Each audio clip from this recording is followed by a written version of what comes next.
Hi friends, നമുക്കിത് വായിച്ച് നോക്കിയാലോ. റാഹാബ് എന്ന വേശ്യ ദൗത്യവാഹകരെ സ്വീകരിക്കുകയും അവരെ മറ്റൊരു വഴിക്ക് പുറത്തയക്കുകയും ചെയ്ത പ്രവൃത്തികൾ മൂലമല്ലേ നീതീകരിക്കപ്പെട്ടത്.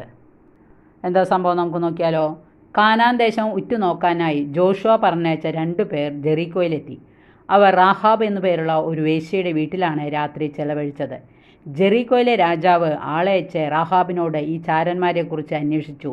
നിന്റെ അടുക്കൽ വന്നിട്ടുള്ളവരെ വിട്ടുതരിക, അവർ ദേശം ഉറ്റുനോക്കാൻ വന്നവരാണ്. ഇരുവരെയും ഒളിപ്പിച്ചിട്ട് അവൾ പറഞ്ഞു, ഏതാനും പേർ ഇവിടെ വന്നു എന്നത് വാസ്തവം തന്നെ, എന്നാൽ അവർ എവിടത്തുകാരാണെന്ന് എനിക്കറിഞ്ഞുകൂടാ. രാത്രിയിൽ പട്ടണവാതിൽ അടയ്ക്കുന്നതിന് മുമ്പേ അവർ പുറത്തുപോയി. അവർ എങ്ങോട്ടാണ് പോയതെന്ന് എനിക്കറിഞ്ഞുകൂടാ. അവൾ അവരെ പുരമുകളിൽ അടുക്കി വെച്ചിരുന്ന ചണത്തുമ്പുകൾക്കിടയിൽ ഒളിപ്പിച്ചിരുന്നു. വാസ്തവത്തിൽ റാഹാബ് പറഞ്ഞത് കള്ളമാണ്. ഇത് എങ്ങനെ നീതീകരിക്കാൻ കഴിയും?